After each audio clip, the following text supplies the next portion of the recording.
Welcome, thinkers, to Season 3, Episode 13. Today's topic is hooks.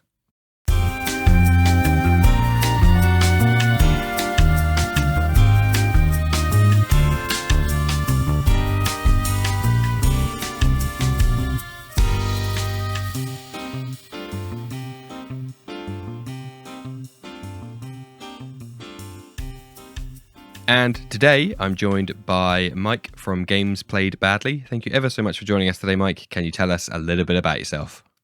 Sure. Thanks for having me on. This is unique because normally I don't get interviewed. I'm the one doing the interviewing. My name is Mike. I run a YouTube channel called Games Played Badly. I'm also on Twitter and Facebook and all the other social media platforms. But basically, I run a interview show called Session Zero, where I interview TTRPG creators or creators in general to figure out how they do what they do, why they do it, and learn something about their product. I've been playing tabletop role-playing games for 30 some odd years. Started with D&D, went through a bunch of the Palladium systems, TMNT, Palladium Fantasy, played some DC Heroes, all sorts of different stuff. So, and I'm also a big board gamer. So we have tons of board games that I like to play. So I'm just a gamer in general. I'm in Chicago and have been here my entire life. And I decided that during the pandemic, why not start creating something for other people to watch? Because I know we are all kind of isolated and by ourselves. And it also helped me kind of get through it as well. Mm-hmm. Likewise, we are peas in a pod separated by the ocean. It must have that thought process must have happened at the same time. Something must have been a shooting star or something of me starting this podcast too. But I'm annoyed that a little bit that you said you're a board gamer as well, because now we can't talk about it because now we're recording. We have to wait for the end of the episode now to talk about our board game passions as well. So anyway, thank you so much for joining us today, Mike. Today's topic is all about hooks. So what does that mean to you in the D&D and wider TTRPG framework? Well, as a DM, you're always trying to find a way to engage a group, especially if it's a new group with people who haven't played together before. And even with some established players who have kind of been around each other for a while. For me, I use it as a tool to bring people into the story or to help guide them to where I think their ultimate goal needs to be. So there's a term that people use called railroading. I'm not a big railroad DM to an extent. So if we're playing a module that was pre-written, then there's obviously a goal there that needs to be completed for us to wrap that up. So to some extent, there is a railroad aspect of it. All roads lead to the end goal, no matter which direction you go. But you can have fun in the journey there. So there will be side quests that we'll do and things that I'll make up. And I would say 75% of modules that I run are actually me. And the 25% is what the creator actually created. And that's not against the creator themselves. It's just, sometimes things kind of fall off the tracks, or a group decides that they want to do certain things that don't logically mesh with what was written. And so therefore it's a ripple effect. And I'm a big, and I hate to say this because it makes me sound boring, but I'm a big logic guy. So if logically something doesn't work, then, modifications have to be made to make sure that it doesn't, I don't want to pull people out of the fantasy. I don't want to pull them out of the game. And so therefore, if I was to say, okay, you're going to go fight this dragon, but you end up being ambushed by these orcs, and then something else happens, which is completely incongruous with everything else that's going on, it makes players stop and think. And it takes them out of the role play. It takes them out of the setting. And so it's my job as a DM, or the way that I DM at least, is to make sure that illusion is continued, that theater of the mind is completed without having any gaps or stops where people are just kind of scratching their heads going, that doesn't make sense. And so that's where hooks come in for me, is how can I bring people back in, or how do I bring people in to begin with? Okay, thank you. I am, again, very, very similar in terms of I like keeping the world congruent. That's a huge thing for me, very, very high up, which is annoying when it comes up to things like economy and stuff, because I'm very not qualified to deal with like money and stuff, but I still like to try and keep it making sense.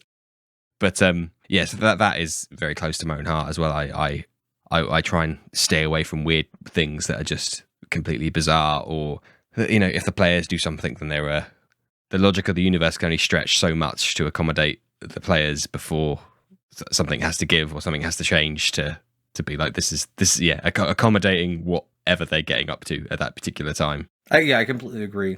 Yeah. It's a fine balance, because you're looking at, again, if it's a pre-written module, you want to kind of get to the end of it, because right now a group that I'm running, we're doing Tomb of Annihilation, which takes place in Chult, and it's a massive adventure. It really is. But they were coming out of Keep Over Shadowfell, and I had highly customized that for them. There was a lot of emotion built up into that. There was a lot of, there was physical crying throughout this process of kind of unraveling their characters, and where they started in 2013 and where they're at now are completely different.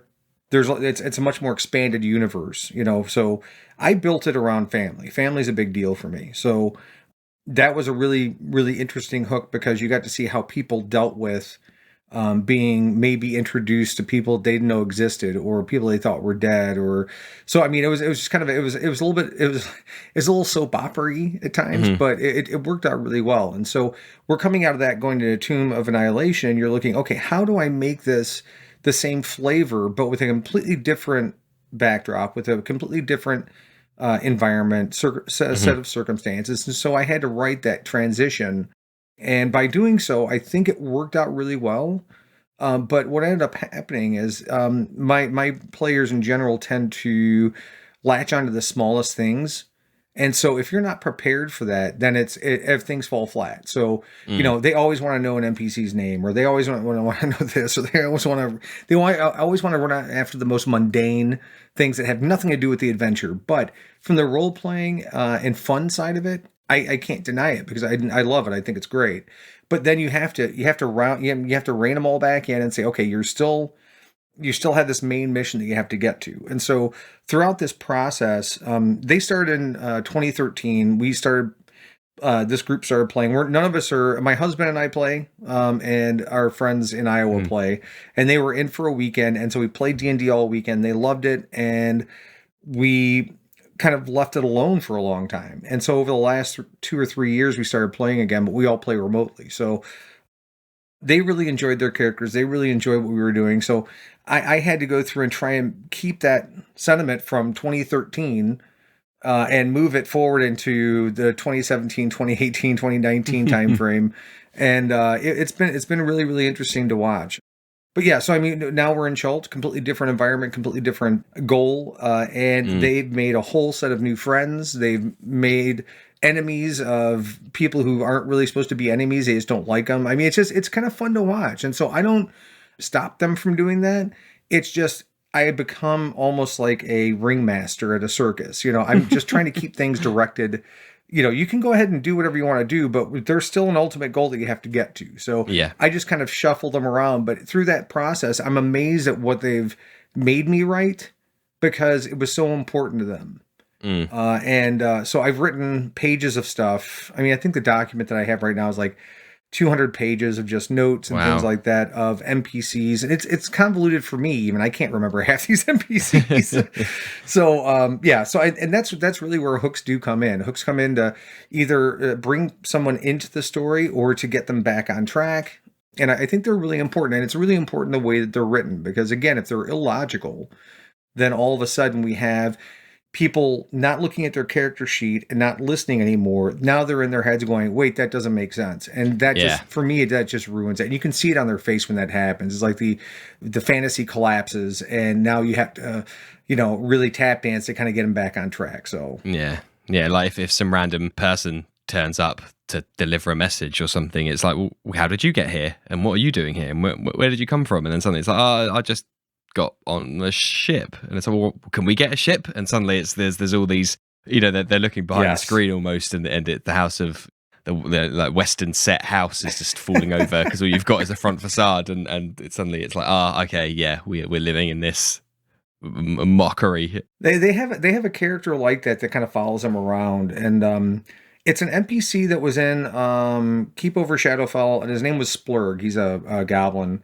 and he's supposed to be nobody, but he was helping them for a nefarious reason.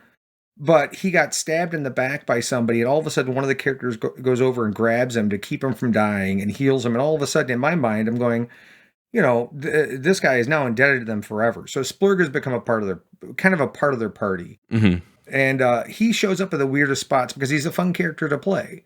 He's fun for me to play, and right now he's with Bentiri, who are notorious party animals. They're also very deadly in combat. And he shows up at random places in Chult. And he just showed up, and there was a level of, what are you doing here? Mm-hmm. There is a backstory to that I've written where he's actually been tasked with following them to make sure that they're okay. Mm-hmm. Because he's reporting back to a bigger organization that they're part of. So he's been shadowing them since day one. And so when he shows up, there's always that kind of head scratch. Yeah. But I always kind of end it with, I get around. Yes. And whatever. And I think the last time through, he was like, hey, you know what? I gotta keep an eye on you guys. And that kind of allayed that light bulb dimming moment where they're like, what the hell?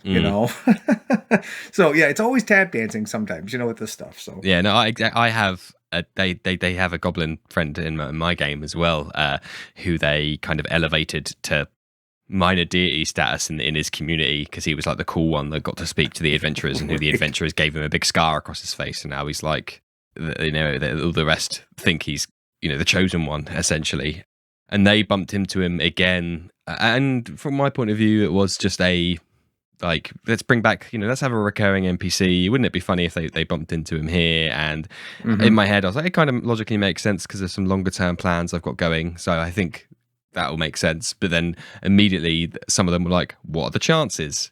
We don't trust you. This is suspicious. Why would we have just random? And I was like, oh man, just sometimes you just got to take things on face value, guys. Yeah, sometimes a cigar is just a cigar. Yes, exactly. I have a character in the group right now. Her name is she plays a character called Indigo Blue, but she is notoriously distrustful of everybody, and immediately it's like her distrust level is the default, and you really have to work hard to win her over. And so while that can be fun to role play, it can be very frustrating as a DM when you're trying to slog through stuff. It's like, okay, I'm sorry, I'm not going to pull up my badge or my credentials or, plead fealty to you or kiss your tootsies, because, but it's one of those things where when you don't have things going on, it's a lot of fun to role play. But sometimes when you're trying to get through content, it can be a little bit of a slog. Mm-hmm. Yeah, I know that feeling all too well. When after the session, I've been like, guys, stop interrogating children. I guess there's theoretically a slim chance they might be assassins, but do you really want to live your lives operating on the running down the street, shaking every child by the shoulders, going, "Who do you work for? Yeah, tell me who do you work for?" So yeah, no, I very much feel empathize with that for sure. One of the interesting things there that I wanted to pick up on, though, you mentioned was one of the interpretations of hooks that you mentioned was bringing players back more aligned with some end goal. Mm-hmm. Right. And I know that it's less prominent that the kind of schism between railroading and not railroading and linear campaigns and freeform campaigns is less pronounced than maybe pop culture would like you to think. But I imagine some people out there are probably thinking why the DM shouldn't do that. The DM, if the players want to go off the beaten course, then we should just let them. So I wondered what your thoughts are on that, and specifically the use of hooks to, in this case, bring them back, point them in the right direction, as it were. So I actually am in complete agreement of letting someone do whatever they want to do. I mean, for instance, Temple of Elemental Evil. I don't think I've ever played more than 3 or 4 levels of that dungeon before the group just got bored and we just bolted. Mm-hmm. Now, if a group is struggling with content because the content is badly written, and that is either through my through my doing or through the modules doing. So, for instance, Tomb of Annihilation is a great framework, but I feel like there are a lot of fiddly bits in there. It's very Games of Thronesy from the standpoint that there are a lot of names, a lot of houses, a lot of this, a lot of that. And so I slimmed it down a little bit just because I didn't want to have to go through all of that. I know that they weren't going to enjoy that. And so I made it a little bit more streamlined so that way they didn't have to know everything about everything. And things are divulged. When I use hooks, my hook is divulging a critical piece of information that they may have missed. So, I mean, as DMs, we've all done that where we've had there's a clue right here and you guys just walk right past it or didn't think it was valuable. And so there are times when I will use that as a hook to reignite interest. I'm not, as a matter of fact, one of the characters in the Tomb of Annihilation group is like, one of the hooks that I used was that his mom was actually suffering from the withering because she's an ex-adventurer and had been resurrected and was kind of dwindling, as kind of a hook and a motivation to move on this quickly. Because there's the one thing I don't like about that module is there's a timetable, and it's unrealistic when you're going through a basically unexplored island. So I had to make some modifications there, but as far as hooks go, I use it to, people are kind of off the beaten path and they're still in the module and they still want to complete it, but they're just kind of lost. Rather than wasting hours and making people frustrated because they can't figure something out, I'll drop a breadcrumb and see if they pick up on it. So maybe less hook, more breadcrumb. Yeah. And also, there are times where people misinterpret something. And I understand that it's okay to let characters be characters, but sometimes you can see a greater good that's going to come out of this, and you don't want them to give up that quickly. So I use things to kind of motivate them to keep going. For instance, Tomb of Annihilation has a bunch of everything at the end is all a puzzle of some sort. And one of the characters in general was getting really frustrated because it took them several hours to get through some of these temples with and it wasn't that they were that far off. And so, those breadcrumbs are left so that way, I don't want frustrated players. We're all there to have a good time. So I know what they're on to. I know that they're close. A well-timed NPC going, hey, what about this? Kind of saves a group and it saves the adventure, because otherwise you end up with people who don't want to play anymore. And so I use these to kind of help massage the group into a place where they feel like they're really accomplishing something, because they are. I mean, this entire adventure has been one big, massive campaign of just jungle and all this other stuff. So I don't want them to just give up. I mean, and I don't want the module to beat it out of them. And that's what kind of this module does. It'll just beat you down. And so I've made modifications so that way, we don't get a chance to play very often. So the time that we get to spend together, I want to be enjoyable. You want to extract the most value out of those couple of hours as you can, right? Without it I'm just not being railroading. I'm fungineering. I mean, I'm trying to make sure that everyone has a good time. I want it is challenging. They've almost died several times. This next adventure that they're going on, this next little piece is very dangerous, and they're really excited about doing it, but it's going to be difficult. And if people die, people die. I mean, that's just kind of the way this is going to run. But when this is all over with, we're transitioning into my homebrew world, and that's all being written right now. And it's that's a whole other thing. But yeah, and that's where more hooks are going to come in. I mean, I look at how are we going to build interest in doing what needs to be done to convert or make it logical. And so there are things that I put out there that may entice people to do certain things, so. No, I think that is the nuance there from a DM's point of view of knowing when is the right time to have those nudges and to have those reminders and those breadcrumbs. That is the skill. That is the hard thing to get experience in and to learn. When is the good time to do that? Like, it's the lesser evil now, because the bigger evil is my players are disinterested and bored and they don't know what's happening. So it's actually a lesser evil now to be like, let me help you get back on track. Versus, the other extreme of being like, no, this NPC won't talk to you unless you ask the the specific questions. And like, I haven't. There's outside of going and getting the cat down from the tree, there's nothing else for you to do. So yeah, see, like living on that sliding scale as a DM, which is moment to moment, it's a sliding scale, session to session, party to party. I think that is hard, but where you get the good DMs is where who can slide that scale in such a way that it keeps everybody, and even another level on top where that scale isn't visible to the players and they can't tell where breadcrumbs have been dropped or where that that breadcrumb was there all day and has been stale because it was there from day one. And Right. And that is, I mean, again, you hit the nail on the head. What the deal with the DM is to not let the party know that you're doing that this has always been there. They just discovered it. Yeah. And those, and for if any of my players are listening, this happens occasionally. It's not all the time. Don't get mad at me.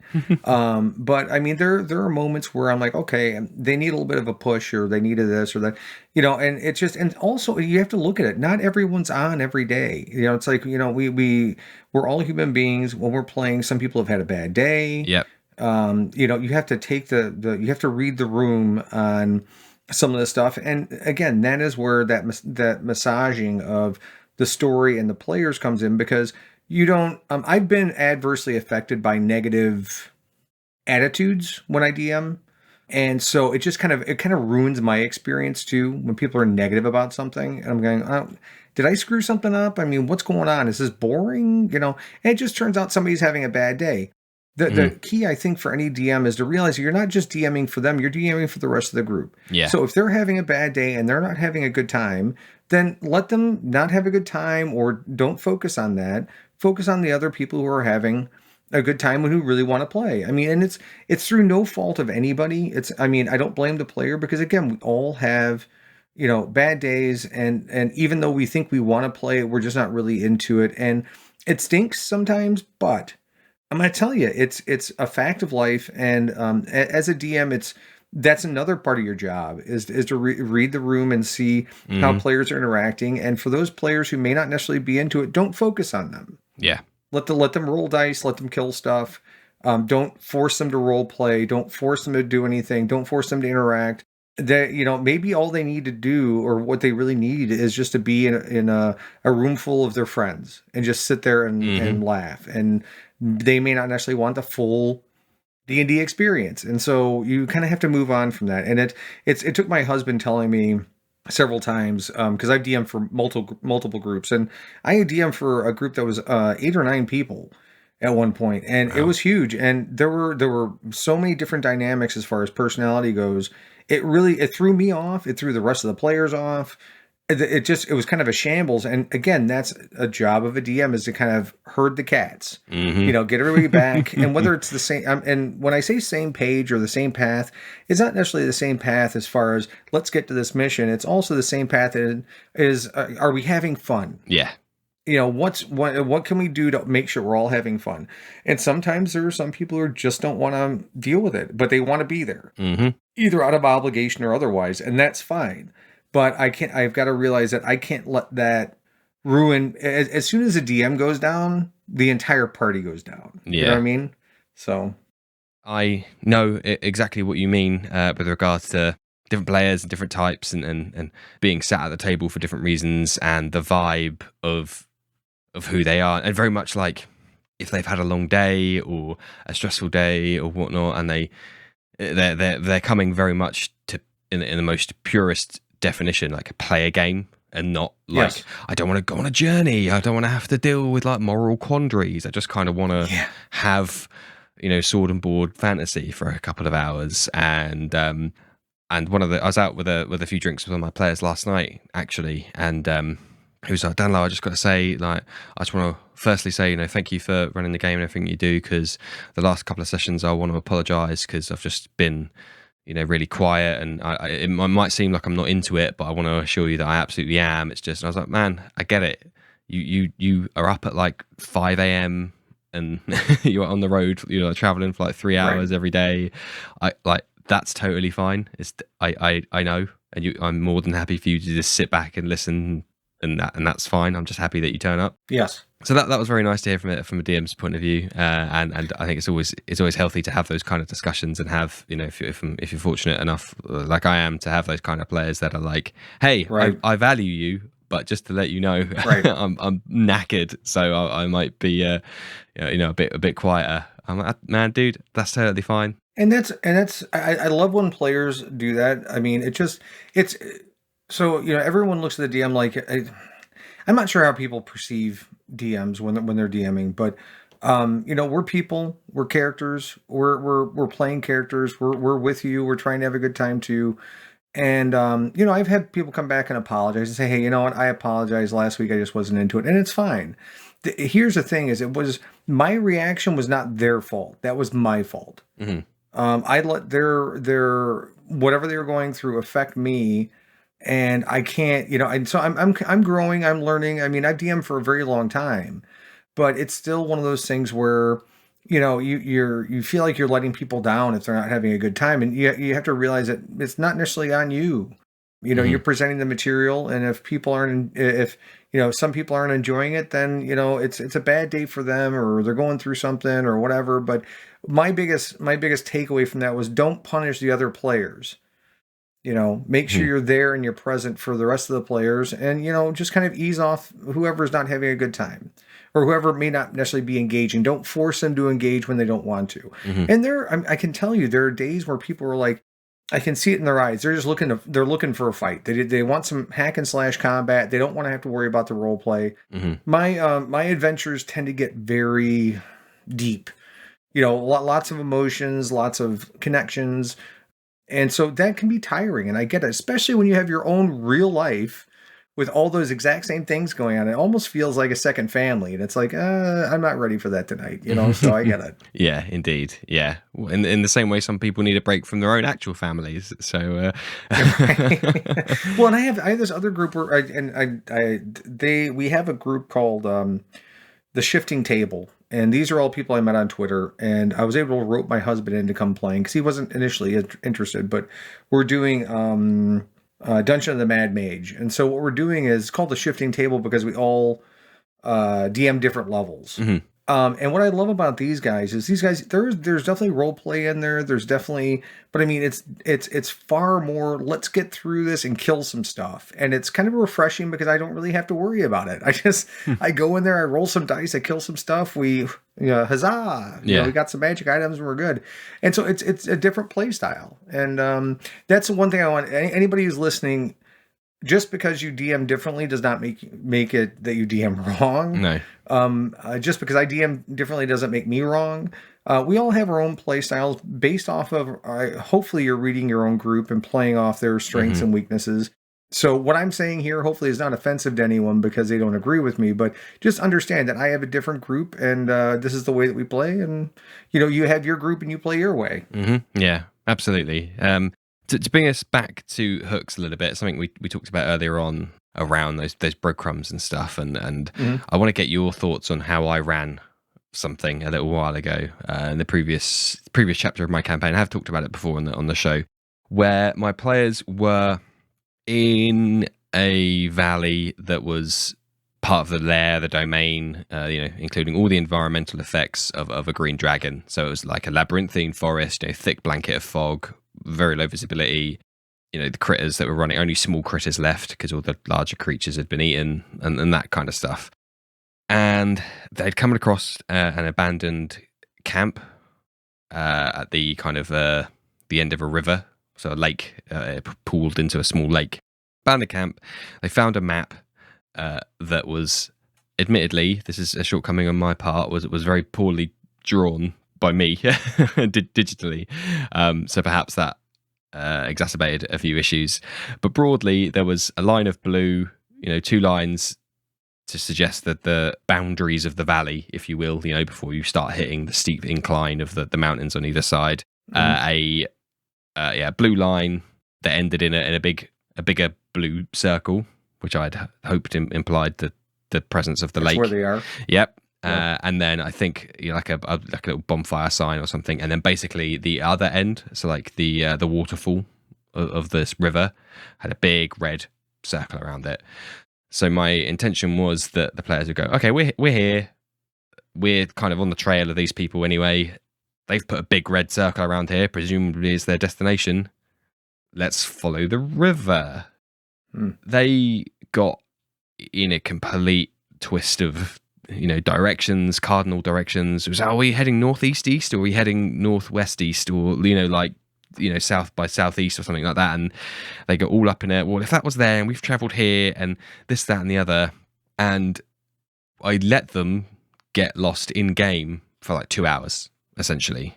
And the reason I'm bringing this up is what you were talking about earlier on, like where trying to find that line in the sand to be like, okay, now enough is enough, and they need some help. Well, actually, there's two solutions to this. One is I could have reconfigured the geography to have their destination be somewhere else, and changed a few bits and bobs and made it so, hey, you did go the right way in the end. Right. Congratulations. Or I could have had some breadcrumb trails to suggest they go back in the right direction. What actually happened was I was like, okay, you walk in that way, and it's it's hot, it's stifling, it's you're cutting your legs on bushes and branches. You walk and walk and walk, like 2 hours passes in game. You're still just at the bottom of the valley because they were heading along the valley floor essentially in the same direction, and it took them until that point to be like, oh right, okay, maybe we've gone in the wrong direction. Let's maybe look at the map again. And oh, if that's the river, then maybe we should have followed the river. And I was like, maybe, I don't know. What are you going to do now? And so they had to trek 2 hours back in the other direction, and then eventually they followed the river and they got to the end. So now I'm like torn. Is that railroady? Direct, like the end of the river, the waterfall is like their only destination, and they have to go there. I'm not sure which is the best.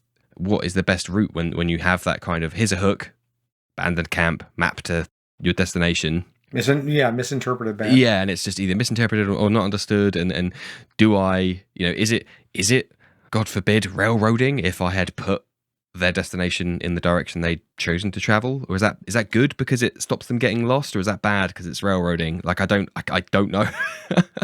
Yeah, that's a really tough one. I mean, I tend to try to avoid some of those ambiguous situations. So, for me on the map, I would have had, there's something definitely recognizable that tells them that they're going the right way. Okay. So that way, if they're traveling and they're looking at the map and they're like, we're supposed to be going in this direction, but we're not seeing this. If they don't recognize what I put on the map as a potential marker, then it's on them. But sometimes I'll do that when, especially in this particular adventure, it's one big unexplored forest. So everything pretty much looks the same. I mean, it's forest for as long as the eye can see, I would have possibly done that, but I think how much real time did they spend farting around? I think if we include from basically finding the map to getting to the destination an hour, which maybe would have been like 10 minutes had they just gone, okay, we need to follow the river, and then I would have gone, you follow the river, here's some narration, here's what happens. But instead of all the faffing around plus the narration of getting lost and coming back, and when they returned to the camp there was a bit more. So it was about an hour, I would say, quote unquote, lost game time. Sure. Yeah, I mean, there are a couple different ways that I mean, again, putting a landmark on the map so that way they kind of learn on their own, or they don't, that they're going in the wrong direction. The other would be maybe a passive perception check that they see footprints leading off in the opposite direction as another way to kind of give them a little bit of a push. Yeah. It could have gone either way. But here's the thing is, I mean, and I think this is an interesting experience because when the next time they get a map, they're going to think twice, or they won't. So it's like either they've learned from their mistakes as players, and said, hey, let's really kind of evaluate this and look at it more, or we're going to waste more time, or they're going to get a map and go, screw that, I don't even want to look at the map. The last time we used this thing, we got lost. I forgot it, But again, you have to kind of read your players. But yeah, you can. I think you handle it just fine. Okay, that's reassuring. And in terms of having them learn that lesson, I think one of the gimmicks of dragons, maybe adult green dragons specifically, I'm not sure, but they can basically like use the critters of the senses of the critters in their domain as their eyes and ears. So I had foreshadowed that quite heavily in a number of instances up until that point of being like, it feels like you're being watched, and for some reason like the rats will run by and like stop and stare at you for half an hour before running off again. So I was like, yeah, it feels they're weird. Like the insects don't seem too scared of you, they just seem to linger around. So I'd foreshadowed that something wasn't quite right there. And when they eventually met the green dragon, who was in like polymorphed themselves, polyshaped into humanoid form, and it's an evil dragon, right? Who loves to manipulate and, annoy other humanoid creatures. That he was like, oh yeah, I loved when you got lost for 2 hours. That was great to watch. Like, you guys are dumb idiots. Right. And that's all. I mean, there are times where you want to poke the bear a little bit. Yes. Just Yeah. it furthers the story from the standpoint of it builds some animosity. Yes, exactly. Yes. Yeah. That was precise. I wanted to go for like, this guy's been watching you the whole time. Nothing you've said has been secret, including all the times you were debating how to kill a dragon. Like, he knows, he knows absolutely everything, including your even silly points when you got lost. And like really over egg, like at any point he could have just come down and like stomped on you. And like he's allowed you to roam free in his domain thing. So that was what I was going for. But yeah, I mean, there's some cool things there. I mean, we have so one of the characters that's in the current adventure is distrustworthy of everybody. Yeah, which is fine, but I kind of build for that. But they stayed at an inn in Chult, and turns out the owners have inns in all over Faerun, and one of them is in her hometown, and it turns out that that's her parents' business as well. So it turns out they're competitors. And so she immediately distrusts everybody, hates everybody, blah, blah, blah. Well, fast forward, I don't know, 4 or 5 days later, they are ambushed by somebody, and they're like, how'd they know that where we were at? And they find this note. It's a cryptic note, and it has these initials on it, and they couldn't really figure out who it was. And it turns out it's this innkeeper's daughter who's actually kind of working for the big bad evil guy. Who is kind of a mole for them, and I was like, okay, well, and she immediately went to this woman and said, that's immediately what happened. Was she was like, it's her. I know she's spying on us. I know it, but she didn't know what her last name was, and so the initials didn't quite line up, and she didn't really know that the spelling of her name, which didn't kind of line up with the so it was this whole funny thing where she's totally right. But, it's not for the right reasons, just because she doesn't like her, so. I don't know how you got there, but you got the right answer. Absolutely. Right. And that's the fun part, is when people are just, and that's where, when you start talking about hooks can easily turn into tropes, right? Yes. So, and when things get tropey, then all of a sudden it's like, okay, so this guy is working for this guy, and all of a sudden they unravel it, and then you're looking at going, okay, do I rewrite this so it's more interesting, or do I just, at the end affirm that, yes, apparently this is one big trope that you guys figured out? I mean, and sometimes through no fault of my own, it's just the way some of these modules are written. It's like, okay, it's kind of like knowing who the killer is at the beginning of a mystery novel. Yeah. It's like, oh well. So I always try and throw something in there to spice it up. So they're not. I don't let them be completely right, because that's asinine. I wouldn't. Players are never completely right. They can't be, because then they're gods. So yes, yeah. I have to throw them off with just a little something, a little twist at the end where they're like, oh, I'm still surprised. Because otherwise, if they figure it out from the beginning, it's like, why bother?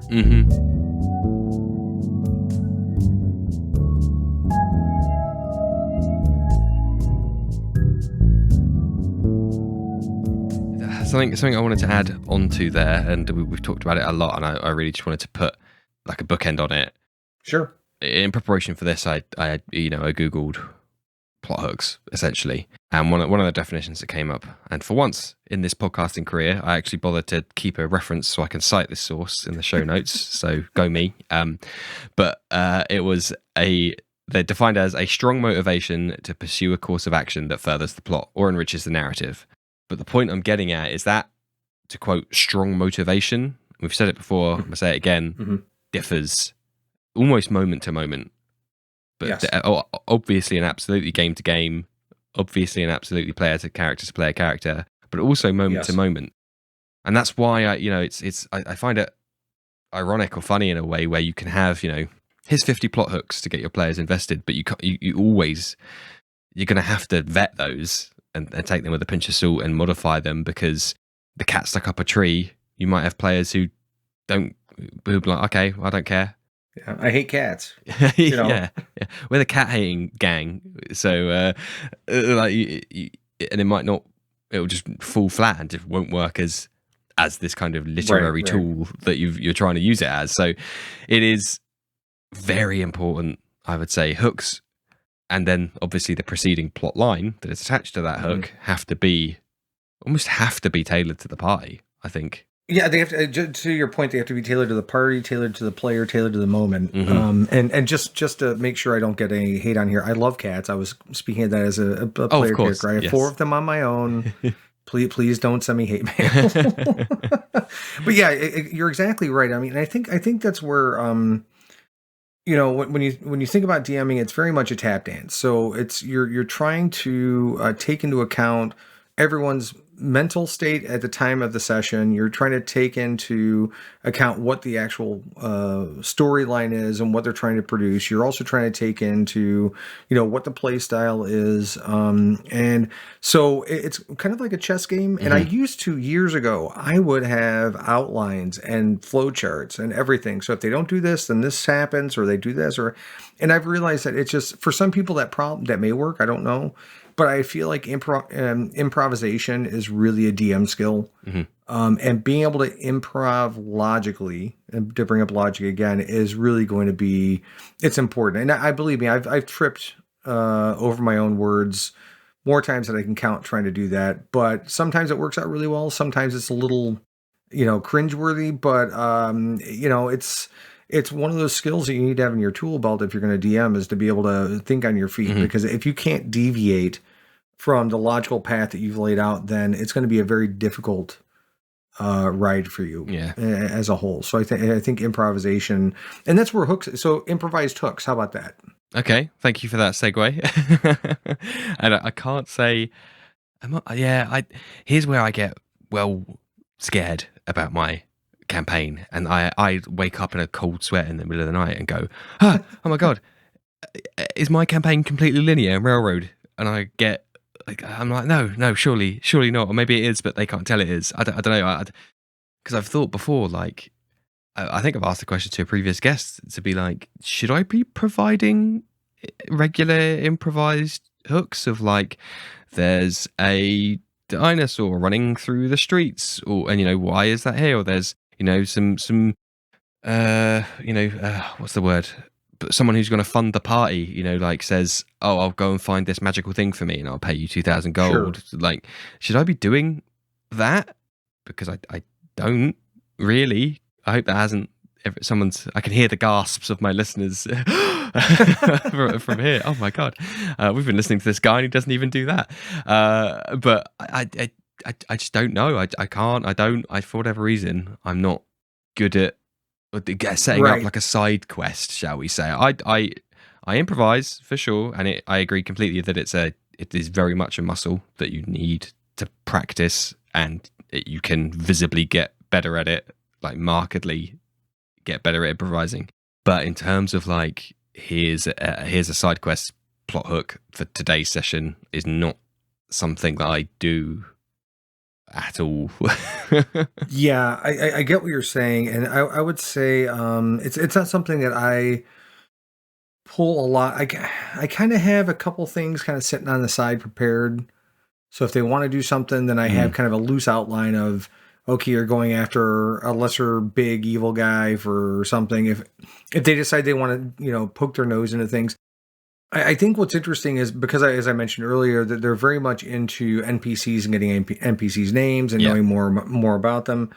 A lot of times, I'll give them a clue that these people don't really mean anything by giving them, like, for instance, the Batiri that Splurg hangs out with. Their names are Mop, Flop, and Slop. Yep. I mean, it took no care in creating them. No mental overhead. Throwaway. Right, exactly. So it's very much, I used to have a DM that would just tap his 20-sided on the table if you're doing checks to let you know, don't bother because there's nothing there. Oh, okay. And that is in further advancement of the story, right? You want to kind of... When you're dealing with a group of people, everyone has their own motivations and their own speed in which they want to go. And so what you're going to find is there tends to be dominant people within that group who tend to help guide or railroad the group or whatever. And so sometimes that can get a little annoying when people are like, well, I want to go and do this, and I want to go. Well, okay, you can do that after I get done with talking with everybody else. And so that's where those side quests come in. So it's like people will go through and they'll talk to everybody, and if they have an interesting synergy, for some reason, these guys, there's a sausage cart that's in Chult, which I had to make up because they were like, who are these guys? And I gave them a non-flattering name, which I can't say on the air, but they for some reason are enamored with these guys. I mean, like, they love them. They all, whenever they go by, they always get sausages and stuff like that. So in my mind, I'm like, okay, this might be an interesting setup for a side quest. Like, hey, you know what? We ran out of the sauces that you really like, but we're having a really hard time getting into this area. You guys seem like you're pretty well versed in the jungle. Can you go and grab some of this? We'll pay you handsomely and make you some sausage. And that could be something that's super easy to do. You don't have to worry about battle maps and all this other stuff. But the thing is, now that they're connected with these NPCs, it's like, okay, yeah, these are our friends. We want to do this, So I'm not asking them to do it. I'm just saying, hey, these are people that you apparently care about. Do you care about them enough to go and do something for them? So those types of little side quests come up. There was another one with one of the crown prince's nieces or whatever ends up somewhere where she shouldn't be. And breadcrumbs led them down in that direction, and they kind of saved her, but in the process made friends with her mother, who happens to be very powerful as well. So there's all sorts of little things that you can do to give people a break from the main storyline if people feel like they need to be re-energized, or they want to do some RP. And there are moments where we've played entire sessions and not rolled an entire die, like outside of role play for persuasion or whatever. And there are nights where it's like, that's where people want to be. And so again, it's you got to read your group, if people really want to RP, or they saw something and they really want to investigate it, not everything's a fight. It could be more socioeconomic. It could be more intrigue. Maybe it's some romance, and so trying to figure out what works best with the group is again, part and parcel with DMing. Indeed, yeah. So I want to tell you this right now. You're doing fine. Okay, I understand that you're worried about railroady and things like that. If the plot that you're on is linear, well, obviously, if you look at it, there are going to be branches, but they're all probably going to end up being the same motivation eventually. And so let them go off and do some exploration, stuff like that. And if you need to, gently bump them that direction, give them another breadcrumb. All of a sudden there's a rumor about the Green Dragon again, and then maybe it sparks some interest and they go back. Don't make it obvious where, well, we went south when we should have gone north and we ran into the dragon anyway. That's railroady. Yes. Yeah. Yeah. No, that stuff I'm also quite hyper aware of. I exist in this weird duality of having this, this big arcing story laid out, but then also very aware. And that's probably why I didn't want to move the destination in the forest to where they were going. Because to me, that was the same of being like, you hear a dragon to the east. Well, we go west. Okay, we bump into a dragon. To me, that was at the time was the same. Like, so that's why I really wanted to be like, no, I can't do that, because then that'll be railroading. If they continue to walk north, the wrong direction for the next 10 days, well, then they walk north for the next 10 days, because otherwise I'm being railroady. But then that's it. It's that fine balance, as you said earlier on. Yeah. Like, but that's not fun. Like, no, walking the wrong direction for 10 days is not fun. Well, I mean, but it's kind of your job to make it fun. Yes, so, yeah. Throughout the travels, maybe they meet some people. Maybe there are people out there camping. Maybe we saw some stuff happening back the other direction. I mean, there are ways to kind of introduce some role play into it. Maybe they have to gain the confidence of the people they run into for them to divulge the information that they have. There are ways to do it, but travel can be a lot of fun if it's done right. And normally I don't do it right half the time either. I just kind of skip through it. Yeah. Because there are things that I don't deal with in D&D. One of those is alignment. Yeah. I'm not a huge alignment fan. Likewise. I don't think it's an accurate depiction of a person. A conscious, living, changeable, but yet humanoid person. Yep. Sure. Right. Well, and so here's a good topic that I kind of wanted to talk to you about early on was, so this is kind of like the rebirth of D&D as a whole, especially with 5e. But one of the things that I love is Goblins, you're not killing immediately when you see them. Orcs, you're not killing it when I started playing in first edition and actually Redbox, those people were definitely evil. Mm-hmm. They were worthy of death. I mean, that's what you did. You went and you killed them. But now you have playable races who are kobolds, and so I imagine this being a much more diverse universe. Yeah. As far as where alignments really don't come into. I think it's how people. Well, it's more like how people treat you and what did they do and things like that. So alignment for me gets a little muddied because none of us are pure evil, none of us are pure good. It's a whole shade of gray in there, and that's a whole other podcast. Indeed, yeah. But that was the thing is like what I love is the fact that Splurg is one of their friends who's a goblin. They have so and so and so and so and all these other, and it's a very diverse community that is around the group and supports the group. And so when they go into combat, they are always thinking like, hey, these guys may not be evil. Why are we attacking them? So I like that aspect of where D&D has gone. Yes, yeah. Less black and white. Yeah, no, I completely agree. I've basically eschewed any alignment stuff from day one. It doesn't really have any bearing on anything I do. But I think I said in my primer notes, the campaign, I've said like no one is ever truly good in the same way no one is ever truly, well, very few people are truly evil. There's often shades of grey that need to be investigated along the way. But to loop back onto hooks for just a moment, and regarding my players specifically, they are another problem I have. That's not really a problem. It's a bad analog, wrong use of words. Another interesting thing that happens with my players is that I've said it before on the show that they're very focused on the main quest. And like you said, a couple of them more dominant people who are like, let's move the story forward, are very much like main quest. Some big bad is doing something somewhere and we need to stop that from happening.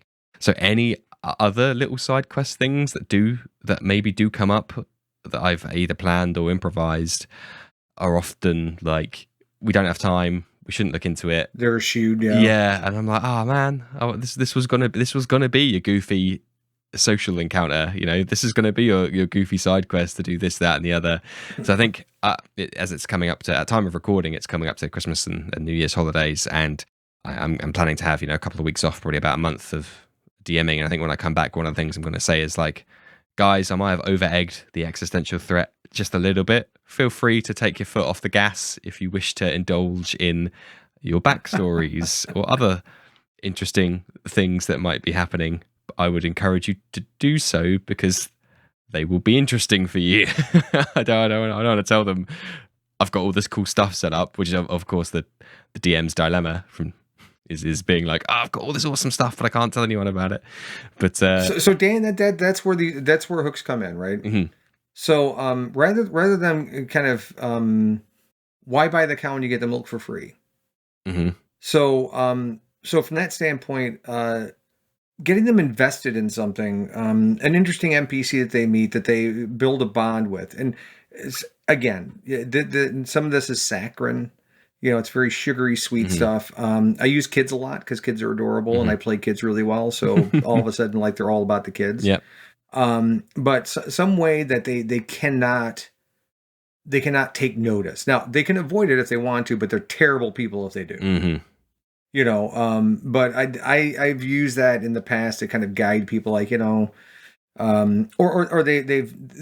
will play an NPC so that way they do become friends with them, and then that can be used as a hook to drive them into something else to help something out. So for instance, right now, hopefully this doesn't air anytime soon, but so right now my characters have met. Actually, it was supposed to be somebody who was going to kill them. And they somehow got on his good side, and now he's giving them kind of some good stuff that they need to kind of move along.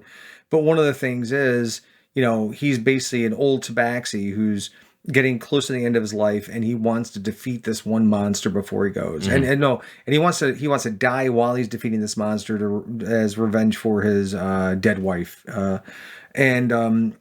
Through that process, now they've been highly motivated to go and deal with this really dangerous creature. but it's because that is in the backstory, that is his motivation, is he wants to die killing that thing, but now they're being dragged along because they actually care about the NPC. You know, he has I made up this whole thing. It's not even in the adventure, but I mean, when they meet him, he brings them down into like this basement area where he initially tries to poison them, and they discover that, and but they realize he's kind of crackers, you know. So he has a mop next to him that he brings over, and he says, I want to introduce you to my wife Penny. And so he's basically in love with a mop, which is a representation of his dead wife. Yeah. And this is all happening at night, because during the day he's far more coherent, but at night he goes a little nuts. Yeah. And so now they've taken some pity on him, and they feel bad, and because he has helped them, because they spared his life, they're going to go and help him try and defeat this big bad evil guy. And so those are ways that I use things to kind of motivate people. If they didn't want to do that, that's fine. But it's kind of a fun thing that I think they're going to have a good time with. It's going to be a challenge, and they may not have necessarily discovered it otherwise. So I use NPCs and situational things to help spice things up, move people along if I have to, or if there's really cool content that I want them to see, then yeah, I try and motivate them. If they end up at the end of the day not doing it, well, you know, we miss out on some content.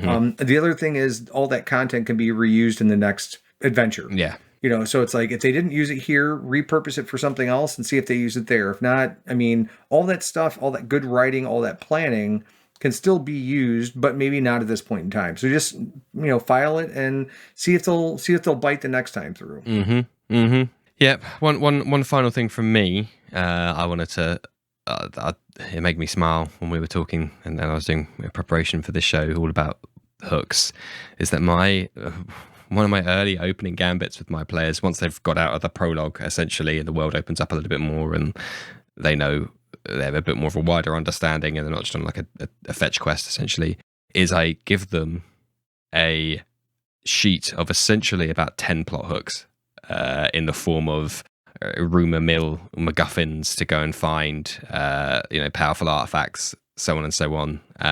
In universe, it's, powerful NPC they're working with. She has a companion that, has his ear to the ground. He knows people. He can get things done. He hears things. So he basically reports back and says, I've heard this, I've heard this, I've heard this, I've heard this. And they broadly correlate with some magical readings that the powerful NPC has felt in the weave or whatever it is. And it was just making me smile that the whole premise of my campaign is set on, here's 10 hooks, pick which one.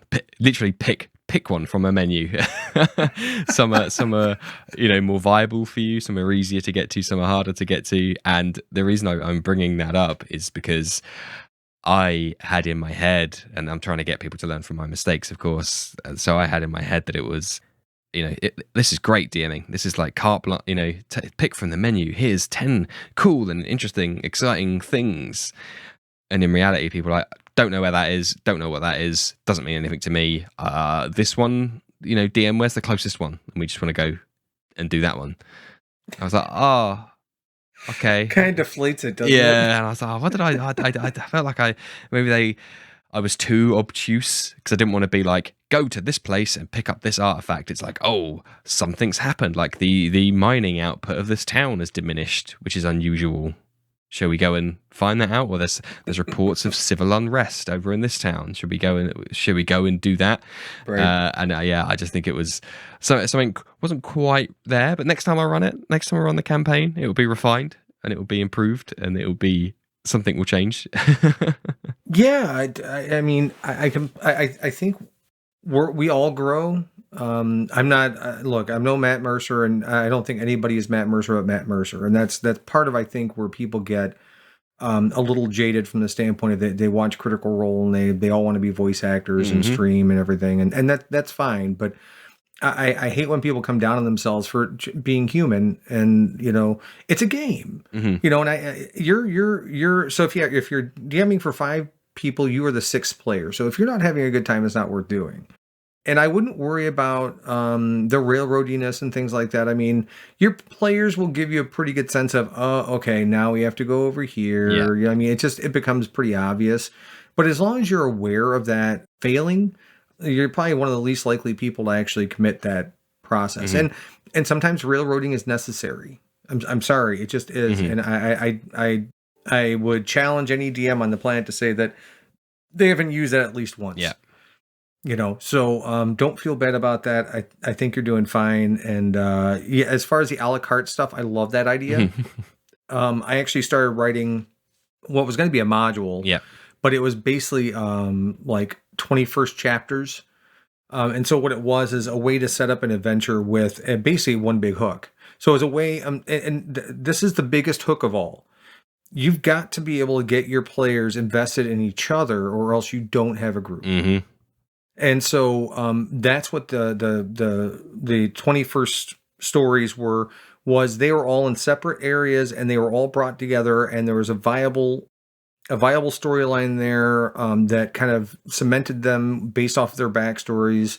And so they had a common goal only because they had a common misstep. And so they weren't being forced into it, but they just kind of, for instance, one of them was, one works across the street at her father's, equipment shop. He goes into a bar across the street every time about 1 o'clock, and he doesn't come home until about 4.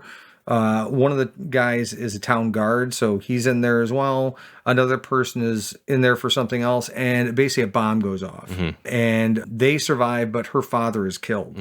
And so now there's this investigation. Obviously, the guard want to figure out what's going on, so they're brought in. The one of the other guys in there is one of the proprietors, barkeeps or whatever. They're kind of interested, and if they're not, they're not.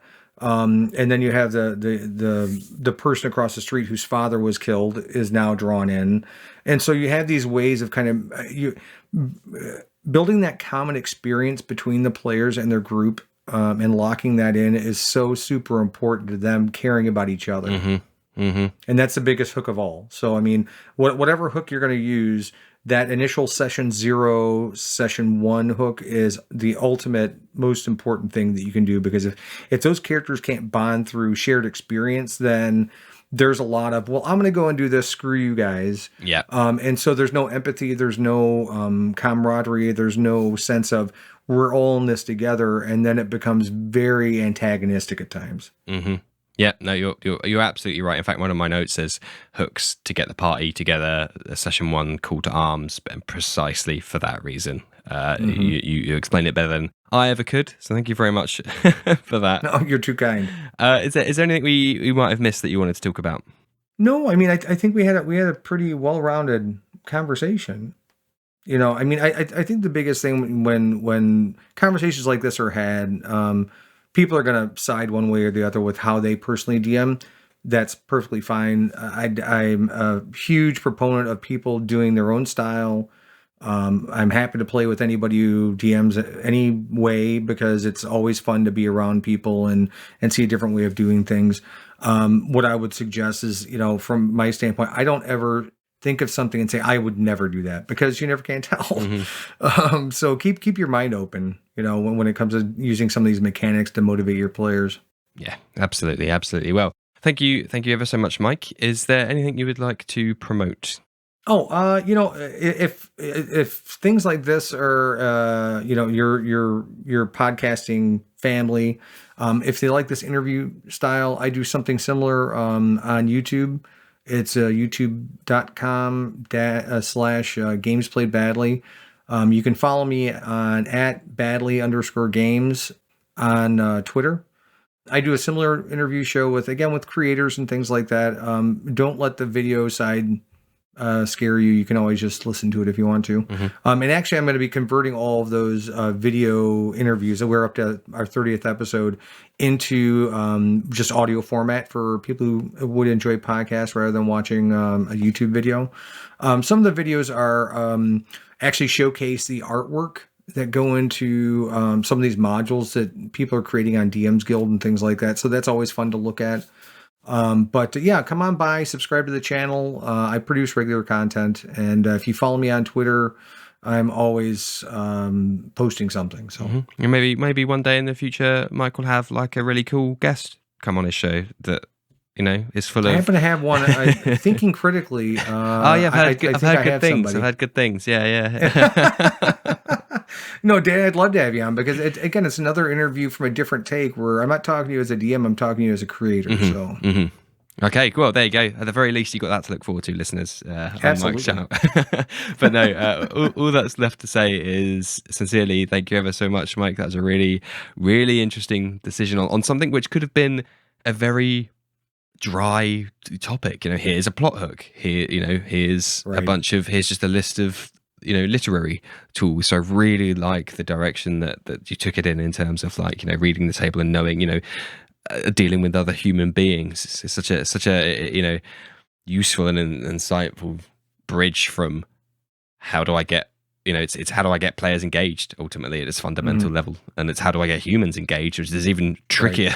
That you could get a degree in that. So yes, no, I right. The biggest plot hook is your players. Indeed. That's the ultimate plot is your players, making sure everybody's happy. Yeah. So absolutely. So thank you ever so much for joining us today, Mike.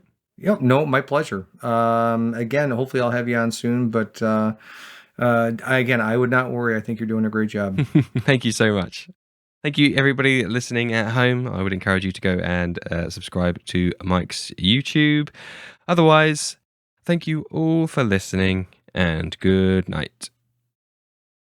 And now it's time for the Patreon shout-outs. Once again, thank you to Matt Street at mpstreet88 on Twitter for supporting the show. If you need support running your personal or business schedule, head to virtualtimehustle.com or on Instagram to make that difference between should do and done. Boss it better with support from Kat, who will help you get back that essential time you've been searching for. If you would like to support what we do and get 4 shout-outs a month, head over to patreon.com/thinkingcritically, or you can just buy me a coffee at ko-fi.com/thinkingcritically. I would also like to humbly request that you drop me a rating on Spotify, which is a thing now you can do on the mobile app, or just a like, subscribe, follow, shout out, tell your friends. Anything would be hugely appreciated, probably more than the other stuff, to be honest. So thanks again for listening, and bye.